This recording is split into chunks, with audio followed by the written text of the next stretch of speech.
Welcome to our lesson on geometric series. We'll be exploring a fascinating question. When does the sum of an infinite number of terms actually add up to a finite number? We'll focus on the concept of convergence, represented by the formula sigma, a times r to the power of n. Every geometric series is built from two key components. The first is a, which is simply the very first term that starts the series.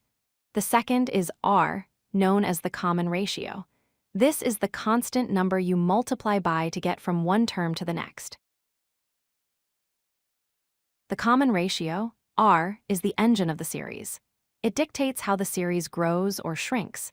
You can find it by taking any term and dividing it by the term that came just before it. For instance, in the series 4 plus 8 plus 16, dividing 8 by 4 gives you 2. Dividing 16 by 8 also gives you 2. The common ratio is 2.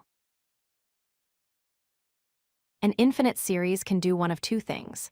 It can converge, which means its sum gets closer and closer to a single, finite number. Think of it as the sum settling down. On the other hand, a series can diverge, which means its sum just keeps growing larger and larger, heading towards infinity. So how can we tell if a series will converge? There's one simple rule. A geometric series converges if the absolute value of its common ratio, r, is less than 1. This means r must be a number between -1 and 1, like 1/2 or -0.8. Let's picture what convergence looks like. Consider the series 1 plus 1/2 plus 1/4 and so on. Here, the ratio is 1/2. Notice how each term we add is smaller than the last. The sum grows, but by smaller and smaller amounts, approaching a fixed limit. Now let's look at divergence. In the series 1 plus 2 plus 4 plus 8, the common ratio is 2. Since the ratio is greater than or equal to 1, each term we add is larger than the one before. The sum doesn't approach a limit, it just grows infinitely. When a series does converge, we can find its exact sum using a beautiful, simple formula. The sum, s, is equal to the first term, divided by the quantity 1 minus the common ratio, r. Let's use the formula on our convergent series, 1 plus 1/2 plus 1/4 and so on. The first term, is 1. The common ratio, r, is 0.5.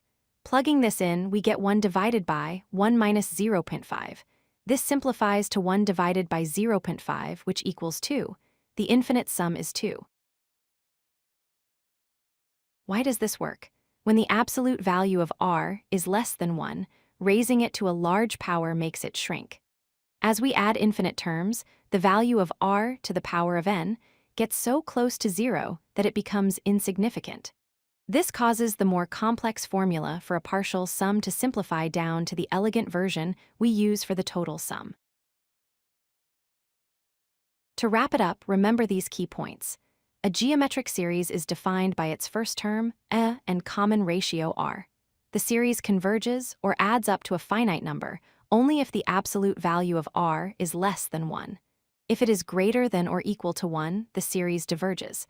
And for any convergent series, you can find the sum with the formula, divided by 1 minus r. If you like this video, hit that like button and don't forget to subscribe. Visit codelucky.com for more such useful content.